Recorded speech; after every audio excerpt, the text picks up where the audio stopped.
À la fête d'anniversaire de mon père, mon badge portait l'inscription « La déception ». Ma belle-mère a ri. Eh bien, c'est vrai, non? Alors je me suis levée, j'ai tapé mon verre et j'ai dit « J'aimerais porter un toast au fait que ce sera la dernière fois que vous me verrez ». Mon père s'est étranglé, mais le vrai choc est venu quand j'ai franchi la porte, en laissant derrière moi un dernier message. J'ai 32 ans. Je suis une femme. Et si vous demandiez à mon père, il vous dirait probablement que je suis sa plus grande déception. Pas parce que j'ai des problèmes avec la justice, ni parce que je suis au chômage, ni même parce que j'ai fait quoi que ce soit de mal. Mais simplement parce que j'ai choisi de vivre ma vie selon mes propres termes, au lieu de suivre le plan qu'il avait tracé pour moi. Mon père, James, est le genre d'homme qui aime que tout se déroule à sa manière. Il a toujours eu besoin de contrôler, de préserver les apparences, et surtout, d'imposer une loyauté familiale, tant que cette loyauté lui est bénéfique. Mes parents ont divorcé quand j'avais 10 ans. Ce n'était pas un divorce particulièrement houleux, du moins pas en surface. Mais mon père est passé à autre chose très vite. En moins d'1 an, il s'était remarié avec Stéphanie, une femme qui avait déjà 2 enfants d'un précédent mariage, Hunter et Olivia. Et c'est à partir de là que tout a commencé à changer. Au début, j'ai vraiment essayé. J'étais encore une enfant, et tout ce que je voulais, c'était que mon père soit heureux. Stéphanie était gentille, mais d'une gentillesse forcée, sucrée en public, toujours en train de jouer la belle-mère modèle qui voulait unir la famille. Elle me serrait un peu trop fort dans ses bras et disait des choses comme « Je sens qu'on va devenir les meilleurs amis ». Mais une fois les portes closes, il est devenu évident qu'elle n'avait qu'une seule priorité, ses propres enfants. Mon père, qui jusque-là avait toujours été présent, s'est progressivement effacé. Il est passé de « mon père » à « leur père ».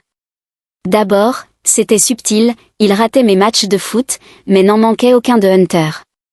Il oubliait de venir me chercher à l'école, mais arrivait toujours à l'heure au spectacle de danse d'Olivia. Puis les choses ont empiré. À 14 ans, je devais faire du babysitting, aider pour les corvées que n'avait jamais à faire, et jouer le rôle de grande sœur parfaite pendant qu'il faisait ce qu'il voulait. Et si je me plaignais, mon père soupirait, exaspéré, et me lançait « Ils ont besoin de plus d'attention. Tu es plus grande, sois mature. » Stéphanie, elle, était plus directe, elle me traitait simplement d'égoïste. Le point de non-retour, ça a été quand mon père a vidé le compte d'épargne que ma mère avait ouvert pour moi de l'argent prévu pour mes études. Ma mère s'est battue en justice pour le récupérer, mais le mal était fait. J'étais furieuse. Je lui ai à peine parlé durant ma dernière année de lycée, et quand je suis partie à l'université, que j'ai financée seule, je ne suis revenue que pour quelques fêtes de famille. Les années ont passé. Et ma relation avec lui ne s'est jamais vraiment réparée. Je recevais encore des invitations à ces événements, mais elles ressemblaient davantage à un devoir qu'à un réel désir de me voir. À ses yeux, et à ceux de Stéphanie, j'étais la fille compliquée qui refusait de faire semblant. Hunter et Olivia, eux, étaient les enfants parfaits. Ce qui nous amène à la fête d'anniversaire. Stéphanie organisait une grande réception pour mon père, de celle où on invite absolument tout le monde qu'on a croisé dans sa vie. Je n'avais pas prévu d'y aller, mais ma tante, l'une des rares personnes encore de mon côté, m'a convaincue de faire un saut. Peut-être que les choses ont changé, m'a-t-elle dit. Spoiler, rien n'avait changé. Dès que je suis entrée, je l'ai senti. Ce même malaise, cette tension familière. Des gens que je n'avais pas vus depuis des années étaient là, mais au lieu de m'accueillir chaleureusement, j'ai eu droit à des hochements de tête polis. Les conversations passaient autour de moi sans vraiment m'inclure. J'ai vu mon père, de l'autre côté de la pièce, rire avec de vieux amis. Mais quand son regard a croisé le mien, son sourire a vacillé, juste un instant, comme s'il était surpris que je sois venue. Je regrettais déjà d'avoir accepté quand j'ai aperçu une petite table près de l'entrée. Il y avait des badges. Stéphanie faisait souvent ça lors des réceptions, soi-disant pour aider les invités à se reconnaître. C'était son truc. La plupart des étiquettes étaient classiques, oncle Marc, cousine Rachel, voisin Tom. Puis j'ai vu la mienne, et je me suis figée. Mon badge n'affichait pas simplement mon prénom. Il y avait autre chose. Quelque chose qui m'a glacée. Je l'ai pris et je l'ai regardé fixement. Et à travers la pièce, j'ai entendu un rire bien trop familier. Celui de Stéphanie. Elle me regardait, un verre de vin à la main, avec un petit sourire narquois au coin des lèvres. J'ai serré l'étiquette dans mes doigts, la colère montant d'un coup dans ma poitrine. Ce n'était clairement pas le scénario qu'elle avait imaginé. Je suis restée là quelques secondes, figée, les doigts crispés autour du badge, le cerveau cherchant à comprendre ce que je lisais. Mon prénom figurait bien dessus, mais juste en dessous, en lettres plus petites, quelqu'un avait écrit « La déception ». Au début, j'ai cru à une mauvaise blague. Une plaisanterie déplacée. Peut-être un cousin qui se croyait drôle. Peut-être une simple erreur. Mais ensuite, j'ai entendu son rire. Stéphanie. Je l'ai regardée. Elle était là, près du bar, sirotant son vin, comme si de rien n'était. Nos regards se sont croisés, et ce sourire, lent, satisfait, s'est lentement élargi sur son visage. Je sentais mon pouls battre dans mes oreilles. Quelques personnes m'avaient remarqué à présent. Certains regards s'étaient tournés vers moi. Personne ne disait rien, mais je sentais leur poids, leur attente. Je pouvais presque entendre les mots qu'ils ne prononçaient pas, ne fais pas de scandale. J'ai pris une inspiration lente et j'ai reposé le badge sur la table. Je l'ai doucement lissé, le réalignant parfaitement avec les autres. Pendant une seconde, j'ai presque ri. Bien sûr. Bien sûr qu'elle avait fait ça. C'était du pur Stéphanie. Pas une insulte franche, rien d'assez flagrant pour qu'on puisse l'accuser directement. Juste assez subtil pour que, si je réagissais, ce soit moi qui passe pour la méchante. J'aurais dû m'en douter, dès l'instant où j'ai franchi cette porte, que quelque chose comme ça allait se produire. Une main s'est posée sur mon épaule. Je me suis retournée, c'était ma tante. La seule personne dans cette famille qui m'ait jamais vraiment comprise. Ses sourcils étaient froncés, ses lèvres serrées. Elle avait vu le badge. Son regard a brièvement glissé vers Stéphanie. « Ça va ?» m'a-t-elle demandé doucement. J'ai forcé un sourire crispé. « Oui, ça va », ai-je répondu. Mais ce n'était pas vrai. J'étais épuisée. Épuisée d'une manière que je ne savais même pas comment décrire. Parce que ce n'était pas nouveau. Ce n'était même pas la pire chose qu'elle m'ait faite. Ce n'était que le dernier épisode d'un long, très long schéma visant à me rappeler quelle était ma place. J'aurais dû partir à ce moment-là. J'aurais dû faire demi-tour et m'en aller. Mais quelque chose en moi a dit non. Pas cette fois. Alors, j'ai pris une grande inspiration, redressé les épaules, et j'ai fait quelque chose qu'il n'avait sûrement pas prévu. J'ai souri. Un vrai sourire détendu, comme si de rien n'était. Puis j'ai attrapé une coupe de champagne sur le plateau d'un serveur qui passait, j'ai fait teinter légèrement le verre avec mon ongle et je me suis tournée vers la salle. Si Stéphanie voulait un spectacle, j'allais lui en offrir un. J'ai levé légèrement mon verre, sentant l'atmosphère changer subtilement alors que plusieurs regards se tournaient vers moi. Je n'avais encore rien fait, pas vraiment, mais ce petit tintement avait suffi à attirer juste assez d'attention, juste assez pour que Stéphanie hésite un court instant avant de reprendre une gorgée de vin, ses yeux plissés comme si elle essayait de deviner ce que j'allais faire. J'ai laissé le silence s'étirer un peu plus longtemps que nécessaire, comme si j'allais porter un toast. Puis j'ai légèrement secoué la tête et je me suis éloignée, pénétrant plus profondément dans la fête. Je n'allais pas lui donner la satisfaction d'une réaction. Pas encore. La fête, en elle-même, était exactement ce à quoi je m'attendais, bondée, trop léchée, avec un traiteur hors de prix et une décoration soigneusement orchestrée. Stéphanie n'avait rien laissé au hasard, comme toujours. Parce que, pour elle, tout devait être une mise en scène. Ce n'était pas juste une célébration pour l'anniversaire de mon père, c'était une démonstration. Une façon de montrer à tout le monde à quel point sa vie était parfaite, à quel point elle et mon père étaient aimés, à quel point leurs enfants avaient réussi. Leurs enfants, pas moi. Hunter et Olivia trônaient déjà au centre de la pièce, entourés d'un petit groupe de parents qui acquiesçaient pendant qu'Olivia parlait avec enthousiasme de son mariage à venir. Et bien sûr, papa Pétou, disait-elle en souriant, faisant tournoyer la bague énorme à son doigt. On voulait quelque chose de raffiné, vous voyez ? Un vrai mariage élégant, pas un de ces désastres kitsch qu'on voit sur Pinterest. J'ai failli éclater de rire. Olivia avait toujours été comme ça, impeccable, bien rodée, juste ce qu'il fallait d'égocentrique pour que tout tourne autour d'elle sans que ça paraisse trop évident. Hunter, lui, était adossé au bar, hochant la tête pendant que quelques vieux amis de mon père le félicitaient pour son nouveau travail. J'étais pratiquement certaine qu'il ne l'avait pas obtenu par ses propres mérites. Hunter n'avait jamais eu à se battre pour quoi que ce soit. Chaque opportunité lui avait été servie sur un plateau, chaque erreur discrètement effacée par mon père. Une partie de moi avait envie de me rapprocher, de me glisser dans la conversation, juste pour voir leur visage se crisper. Mais avant que je ne puisse faire un pas, j'ai entendu la voix de mon père. « Ah » a-t-il dit.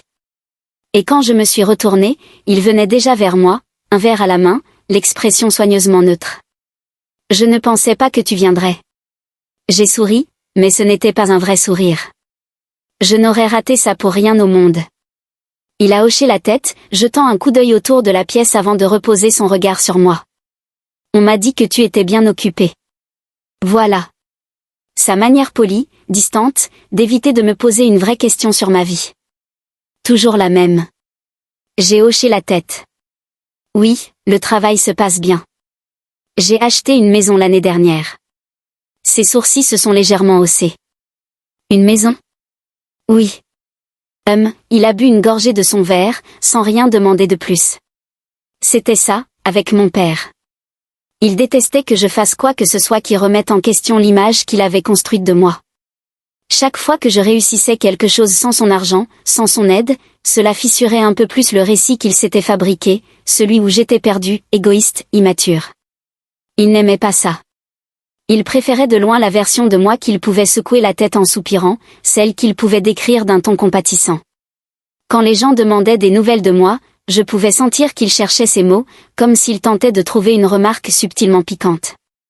Mais avant qu'il ne dise quoi que ce soit, la voix de Stéphanie a tranché dans la conversation comme une lame. « Eh bien » a-t-elle dit en s'approchant de lui, son sourire débordant dedans, au moins, elle a enfin fait quelque chose de responsable. Et juste comme ça, j'ai senti une bouffée de chaleur monter dans ma poitrine. Je me suis tournée vers elle et elle rayonnait, comme si elle était tout simplement ravie de me voir. Mais je connaissais ce regard, je l'avais vu des centaines de fois. Stéphanie était le genre de personne capable de t'insulter en face, et si tu te vexais, c'était toi le problème. Elle ne faisait que plaisanter. C'est toi qui étais trop sensible. J'aurais dû m'éloigner. J'aurais dû laisser passer. Mais je ne l'ai pas fait. Parce qu'il y avait quelque chose dans cette soirée, dans toute cette mise en scène, qui sonnait faux. Peut-être le badge. Peut-être le fait que mon père m'avait à peine adressé la parole, préférant vite me reléguer au second plan. Peut-être encore cette pièce remplie de gens qui, au fond, n'avaient jamais été vraiment ma famille. Quelle qu'en soit la raison, j'en avais assez. Je me suis tournée vers Stéphanie, penchant légèrement la tête. « Tu sais, j'allais laisser couler », ai-je dit d'un ton léger, mais je dois te demander, qui a eu l'idée du badge? J'ai vu quelque chose traverser son visage. Une étincelle, une micro-expression, juste une seconde. « Oh allez » a-t-elle dit en riant. « Tu prends toujours tout tellement à cœur. » C'était drôle. J'ai hoché la tête. Oui, hilarant. Elle a haussé les épaules en sirotant son vin. « Tu sais, si tu passais moins de temps à être en colère, peut-être que tu serais. » J'ai levé un doigt, l'interrompant calmement. « En fait, ai-je dit, toujours d'un ton posé, je crois que tu as raison. » Ses yeux se sont légèrement plissés. « À propos de quoi ?» À propos de faire une blague, ai-je répondu en me tournant un peu, levant mon verre. Parce que maintenant que j'y pense, moi aussi j'en ai une. Elle a cligné des yeux, surprise. Mon père s'est déplacé légèrement à côté d'elle, mal à l'aise. Et moi, j'ai souri, lentement, tranquillement. J'aimerais porter un toast. Et comme ça, la pièce a commencé à se taire. Pas d'un seul coup, pas immédiatement, mais les conversations ont commencé à s'éteindre à mesure que les regards se tournaient vers moi, intrigués. Les gens adorent les toasts, surtout ceux qui ne sont pas prévus. Je sentais mon père se raidir à côté de moi. Stéphanie a laissé échapper un petit rire nerveux, se déhanchant comme si elle essayait de minimiser l'instant. « Oh, allez, tu n'as pas besoin de... » J'ai levé la main, toujours en souriant. « Non, vraiment. J'insiste. » L'ambiance de la pièce a basculé, davantage de regards se sont tournés vers moi, des murmures curieux ont parcouru la foule. Quelques invités ont attrapé leur verre, prêts à écouter ce qu'ils croyaient être un petit discours léger. Ils n'avaient aucune idée de ce qui allait arriver. Le sourire de Stéphanie s'était légèrement figé, mais elle faisait encore semblant. Elle s'accrochait à l'idée que j'étais toujours la même, celle qui encaissait, qui laissait couler, qui ne ripostait jamais vraiment. Mon père, lui, n'était pas aussi sûr. Il me connaissait mieux. Sa main serrait son verre un peu trop fort, et pour la première fois de la soirée, il me regardait vraiment. Pas à travers moi. Pas autour. Mais droit dans les yeux. J'ai laissé planer un silence un peu plus longtemps, juste assez pour faire monter la tension, puis j'ai levé mon verre en direction de mon père. J'aimerais porter un toast, ai-je commencé d'un ton léger, presque détaché, à mon père, et à Stéphanie, bien sûr. Parce que sans eux, je ne pense pas que j'aurais appris l'une des leçons les plus précieuses de ma vie. J'ai fait une pause, prenant une gorgée lente de champagne. Stéphanie a soufflé un petit rire nerveux, presque sans souffle. Oh là là!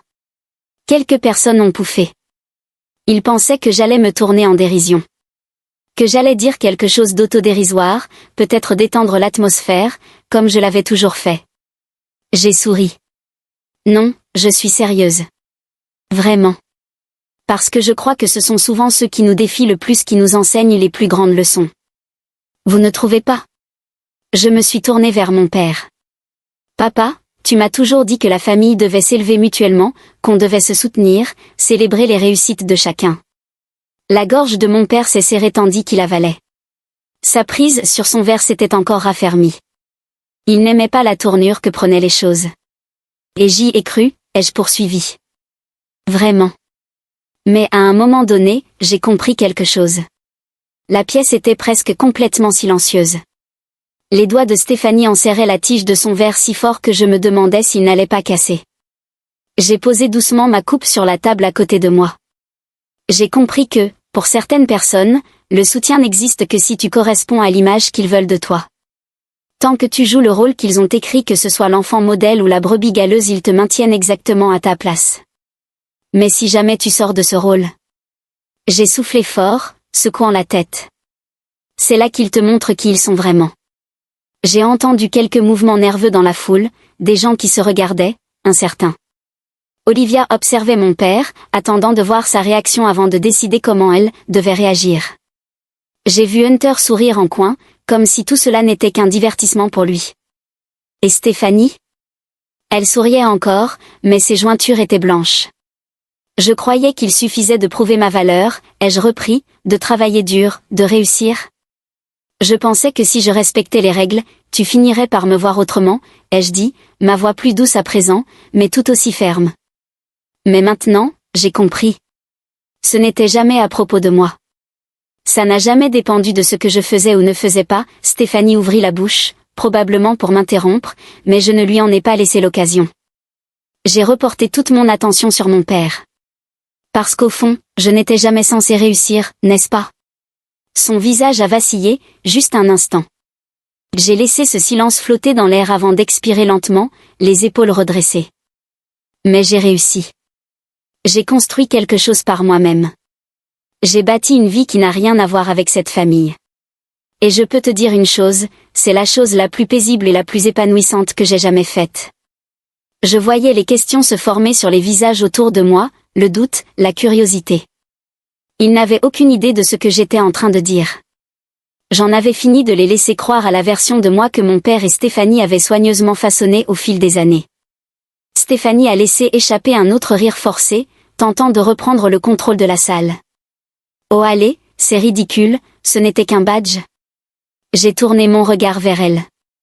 Tu as raison, ai-je dit d'un ton calme. C'est vrai. Mais c'est aussi un schéma. Toute une vie de moments comme celui-ci. Des petites piques, des petites blagues, des façons discrètes de me rappeler que, quoi que je fasse, à tes yeux, je resterai toujours la déception. Mon père a finalement toussé, avançant légèrement d'un pas, ça suffit. J'ai soutenu son regard sans ciller. Oh, je suis d'accord. Ça suffit. Et avant que qui que ce soit puisse comprendre ce qui se passait, j'ai repris mon verre. Je l'ai levé légèrement, laissant le poids de mes mots suivants s'abattre sur la pièce. À la dernière fois que vous me verrez. Le silence était assourdissant. Mon père s'est figé. La mâchoire de Stéphanie s'est légèrement ouverte avant qu'elle ne la referme brusquement. Quelqu'un, au fond de la salle, a murmuré « Attends, quoi ?» Et sans ajouter un mot, j'ai reposé mon verre, j'ai tourné les talons et j'ai marché vers la porte. Je sentais leur regard fixé dans mon dos, je sentais l'agitation monter. Parce que ce moment, ce n'était pas comme les autres fois. J'ai jeté un dernier regard en arrière avant de franchir le seuil.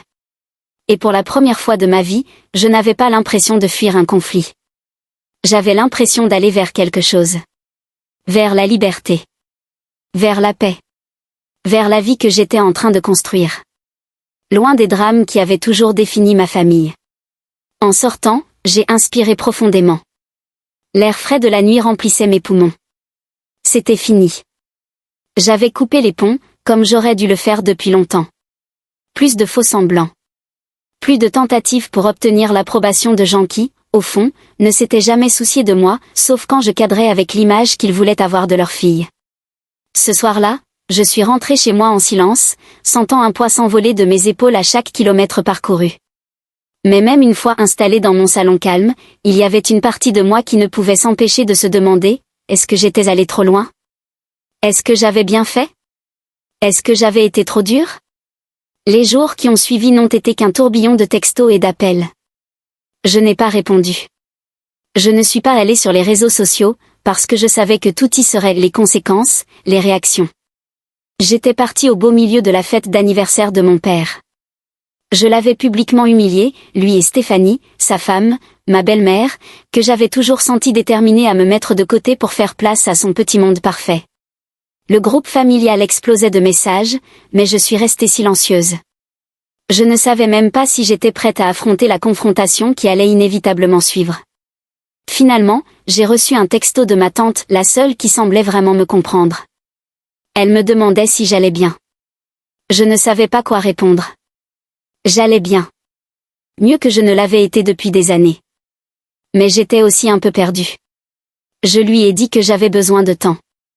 Elle n'a pas insisté. Le lendemain matin, mon père m'a appelé. « Où es-tu » a-t-il demandé, d'un ton familier.